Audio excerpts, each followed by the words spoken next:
بسم اللہ الرحمن الرحیم۔ السلام علیکم۔ ایک مرتبہ حضرت سیدنا عمر رضی اللہ تعالی عنہ کے عہد خلافت میں ایک لڑکے کو زنا کے جرم میں سزا دینے کے لیے لے جا رہا تھا۔ واضح رہے کہ اسلام میں شادی شدہ زانی کے لیے سنگسار اور غیر شادی شدہ کے لیے 80 کوڑے بطور سزا ہے۔ وہ لڑکا اونچی اونچی آواز سے پکار رہا تھا کہ میں بے گناہ ہوں، مجھے سزا نہ دی جائے۔ حضرت علی رضی اللہ تعالی عنہ کا وہاں سے گزر ہوا تو حضرت علی رضی اللہ تعالی عنہ نے اس لڑکی کی پکار سن کر سرکاری اہلکاروں کو روکنے کا حکم فرمایا اور لڑکے سے پوچھا کیا معاملہ ہے۔ لڑکے نے حضرت علی رضی اللہ تعالی عنہ سے کہا، جناب جس جرم کی نسبت میری طرف کی جا رہی ہے وہ میں نے نہیں کیا، دعویٰ کرنے والی میری ماں ہے۔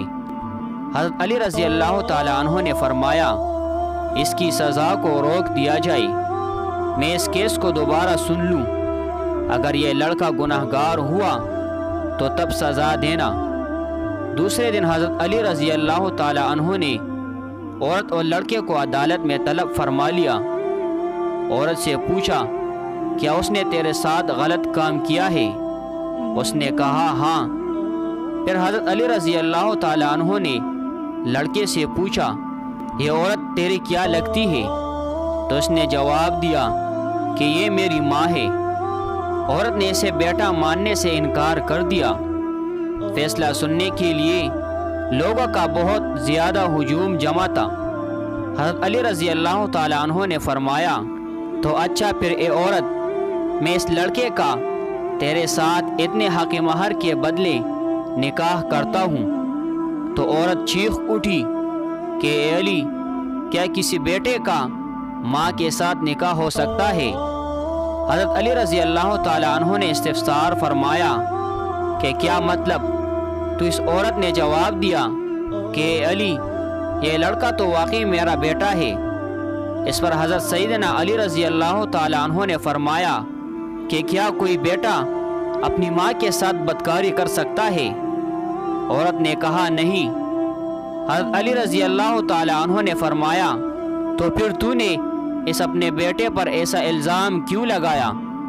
تو عورت نے جواب دیا، اے علی رضی اللہ تعالی عنہ، میری شادی ایک امیر کبیر شخص سے ہوئی تھی، اس کی بہت زیادہ جائیداد تھی، یہ بچہ بھی کم سن دودھ پیتا ہی تھا کہ میرا خاوند مر گیا۔ تو میرے بھائیوں نے مجھے کہا کہ یہ لڑکا تو اپنے باپ کی جائیداد کا وارث ہے، اس کو کہیں چھوڑ آؤ۔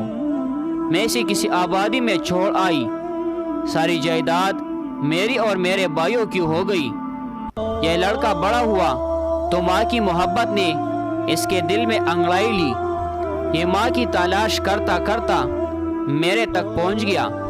میرے بھائیوں نے مجھے پھر ورغلایا کہ اس پر جھوٹا الزام لگا کر اس کی زندگی کا سانس ہمیشہ ہمیشہ کے لیے ختم کر دیا جائے۔ تو میں نے اپنے ہی بیٹے پر جھوٹا الزام اپنے بھائیوں کی باتوں پر آ کر لگا دیا۔ حقیقت یہ ہے کہ یہ میرا بیٹا ہے اور بالکل بے گناہ ہے۔